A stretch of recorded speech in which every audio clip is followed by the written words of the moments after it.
오감과 느낌, 그리고 생각이 나라고 여기는 세상에 기독교는 받아들이기 어려운 말들로 가득하니 큰 일을 당하거나 표적을 보거나 기적을 경험해 그제서야 회심하는 경우도 많은 가운데 사람들이 맹신하는 기분이나 감정, 오늘은 그것에 대해 나누고자 합니다.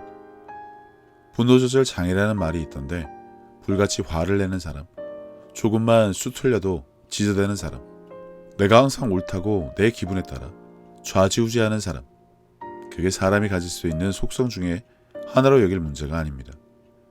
그냥 낮은 수준의 사람, 자의 감정 조절은 평생 해보지도 않고 화내고 소리 지르면 뭐라도 얻어먹어본 경험이 만든 버릇 정도일 뿐이지 이게 무슨 질병이니 사람을 설명하는 그 무엇처럼 여기는 것 자체가 납득할 수 없습니다. 화를 못 참고 분노 조절이 안 된다. 열등감과 피해의식의 결과일 뿐인데 정당화하려는 노력은 거창할 뿐입니다.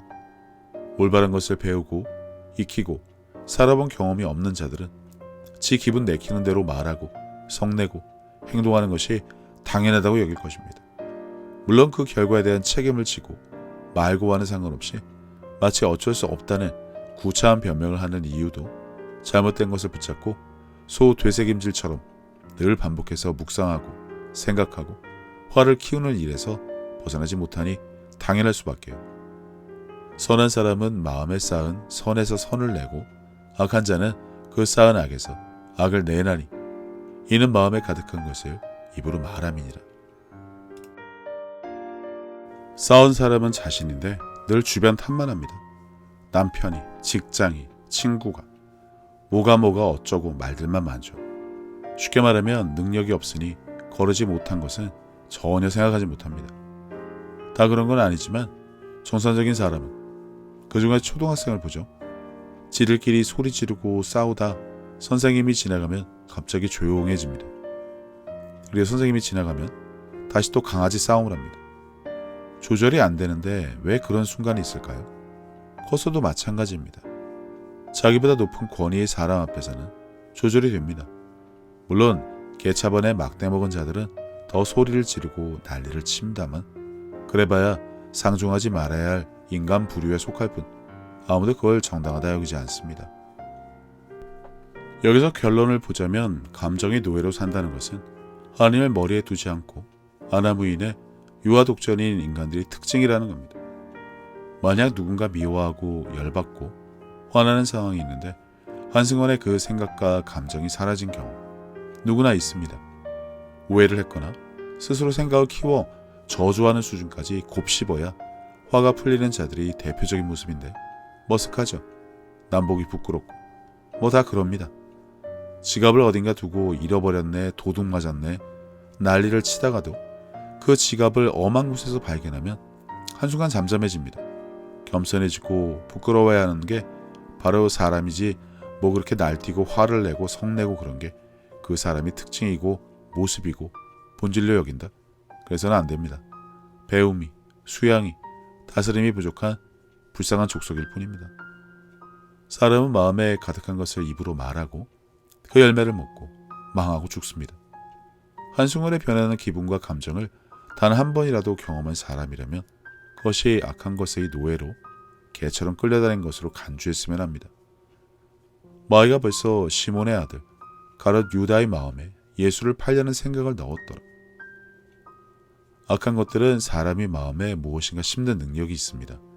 천사나 마귀나 다 영적인 것이라 가능한 일인데 이를 모르면 무시하고 넘어가고 세상 살아가는 사람이라면 누구나 그럴 수밖에 없다고 여기면 끝이고 그렇지 않은 크리스찬이라면 생명의 근원이 되는 마음을 잘 지켜야 할 것입니다.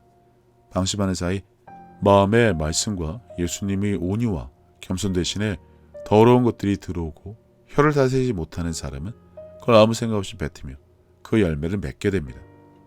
생각이나 감정, 느낌은 다스릴 수 없다는 패배의식 말고 충분히 다스릴 수 있다는 생각부터 가진다면 이것들을 처음 시작하는 순간 내 잘못으로 악한 것들이 나에게 나쁜 것을 심었다는 인식으로 그 순간을 예수 이름으로 쫓아내면 그만입니다.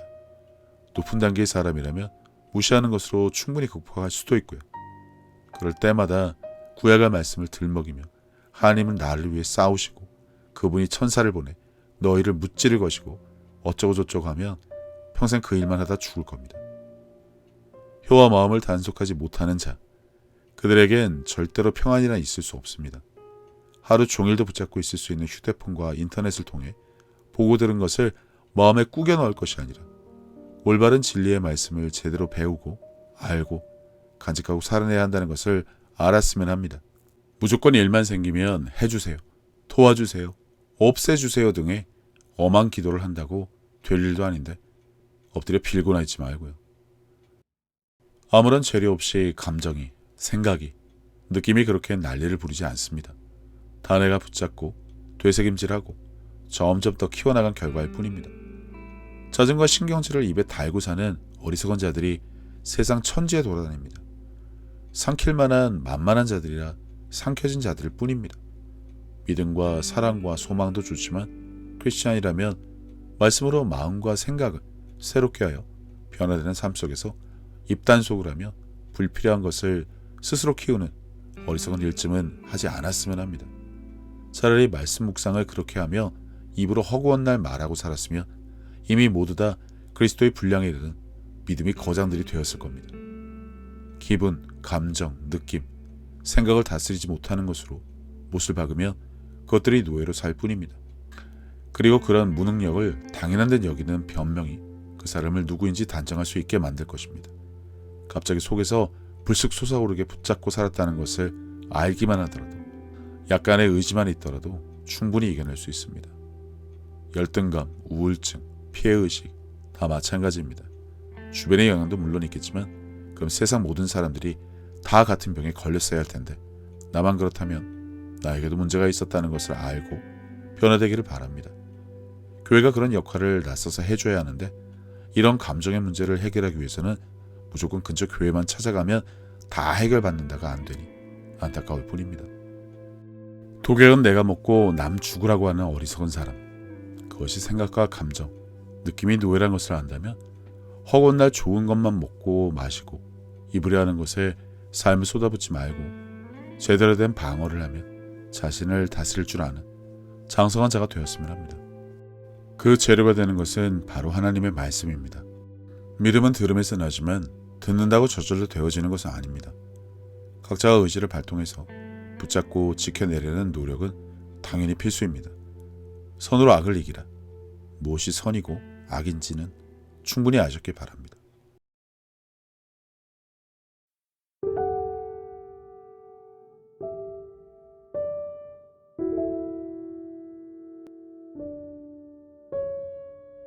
예수님께서는 내 마음을 다하고 목숨을 다하고 뜻을 다하고 힘을 다하여 주 너의 하나님을 사랑하라 하신 것이요.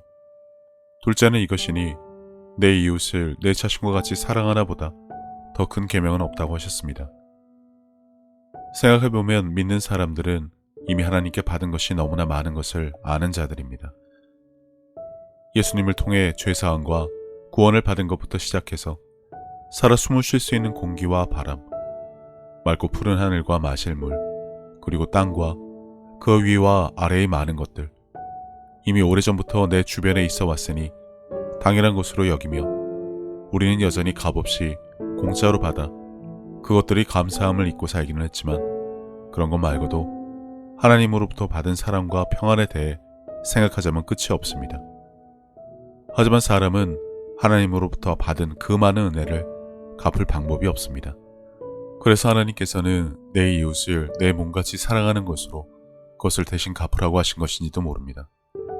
그리고 지극히 작은 자에게 한 것이 곧 하나님께 한 것이라고 하셨으니 그분의 은혜를 알고 그분을 닮아가는 삶을 살아가야 한다면 지금 내가 살아가는 삶의 방향이 하나님과 나의 이웃을 사랑하는 올바른 길 위에 있는 것인지 한 번쯤 점검해 봐야 하지 않나 싶습니다. 이와 같이 하나님의 뜻, 그분이 기뻐하실 일이 무엇인지 알고 내게 주어진 소명을 다하기 위해 끊임없이 힘쓰고 노력하는 것도 크리스찬들이 마땅히 해야 할 일이 아닐까라는 생각을 해봅니다. 이제는 세상 유행에 따라 요동치던 내 마음을 모두 내려놓고 혼자서 하나님의 뜻을 헤아리는 시간을 가져보시기를 권해봅니다. 하나님은 세상 모든 사람들을 사랑하십니다. 그렇기 때문에 당신이 사랑받기에 마땅한 사람인 것처럼 당신의 가족도 이웃도 그분에게는 마찬가지로 소중한 자녀들입니다. 당신이 어려운 상황을 겪었을 때 하나님께서 당신의 삶에 관여하실 수 있도록 마음의 문을 열고 그분을 신뢰하며 동행하는 삶을 살아왔듯이 이제 당신도 다른 사람들에게 먼저 다가가서 손을 내미는 귀한 삶이 되어주시기를 바랍니다. 예수님께서 주신 새 계명, 서로 사랑하라. 저도 늘 제 자리에서 최선을 다하여 섬기고 사랑하며 살도록 하겠습니다. 감사합니다.